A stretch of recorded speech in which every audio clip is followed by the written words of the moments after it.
Movies on Fire.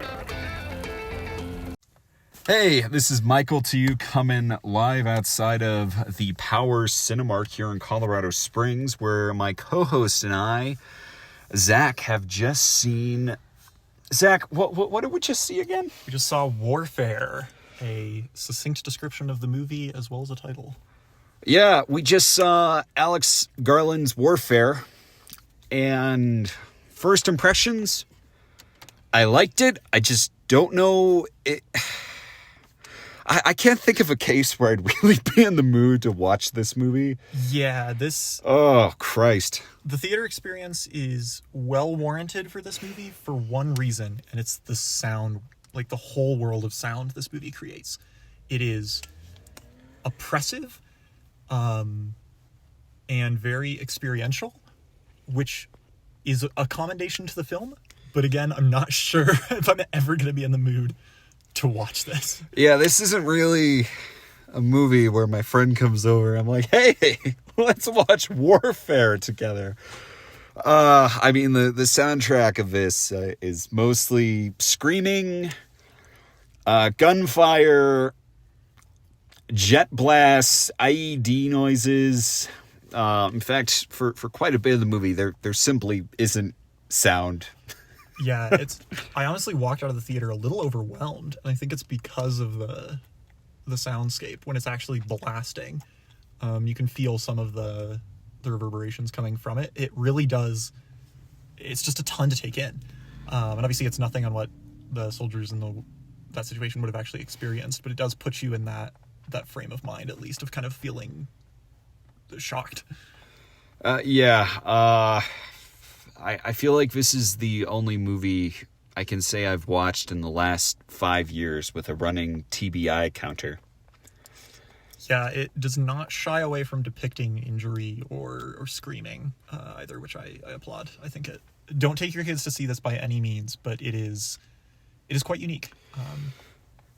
I mean, I think there's a lot of talk anytime a film comes out that's heavily centered on a U.S. military attaché or team. And I think for anyone who was looking to go see this thinking they would get a 13 hours Secret Soldiers of Benghazi, and that was a movie complete with swelling patriotic scores, headshots, just a lot of excess. There's something very clean about Warfare. The fact that you're just so boxed in and you don't really leave the soldier's perspective, I think is what makes this film very unique.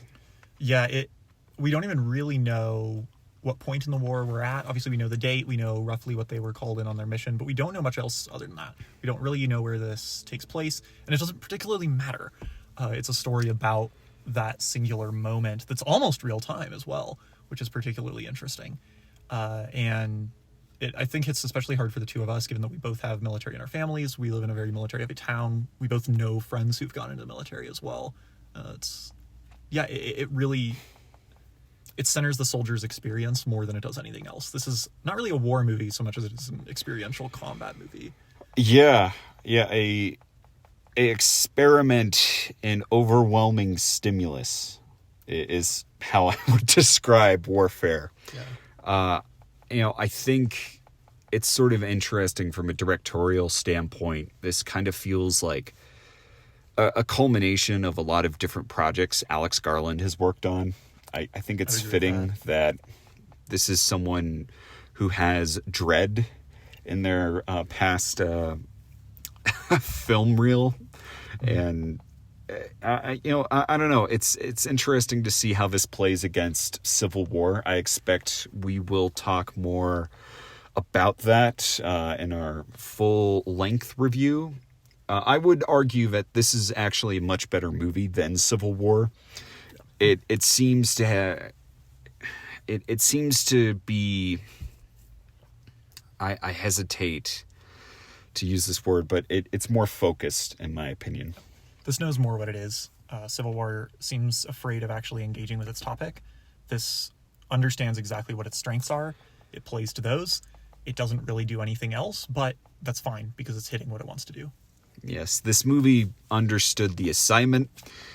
I give it, 5 stars. I just don't know if I want to watch it again. Yeah, I won't be picking this one up to watch on a casual night. But it is an experience that I value. So this is what theaters are for, is this sort of experience. To just sit in a dark room and experience a single piece of art. But yeah, maybe don't put this one on at your party. Hey, here's a fucked up question. Would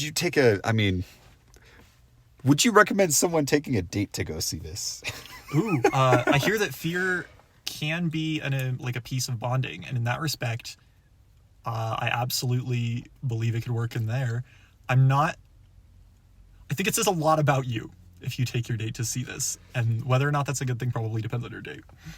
Yeah, I think that's a perfect answer. I suppose I would top this off with one more question. Would you call this horror adjacent? Because we've been talking a lot about the almost supremacy of horror films lately. Yeah, this has a lot of horror elements, and that it's mostly focused on dread. There's some gore, but I don't think this is horror in that the horror generally is trying to inspire a specific emotion. I don't think this is. I don't think this is intended to convey a sort of like feeling so much as it is to convey an experience, which I know is a subtle distinction, but I don't think this isn't trying to instill in the viewer anything in particular. It's trying to put you in the boots of those soldiers. And one other thing I would also like to give this movie kudos to, this is probably the most strategic use of a booty music video I think I have seen yet. I don't know if I history. have any competition for that, but I think I am blanking on another one, so I think that's correct. Yeah, I mean, it really, compared to the rest of the film, it really kind of catches you off guard. It's a real fake lift with the left and a hit with the right. Yeah. Yeah, so, folks, that was our first impressions of Alex Garland's and Ray Mendoza's new 2025 release, Warfare. If it's not sold out by a Minecraft movie, you can catch it in theaters nationwide. Movies on Fire.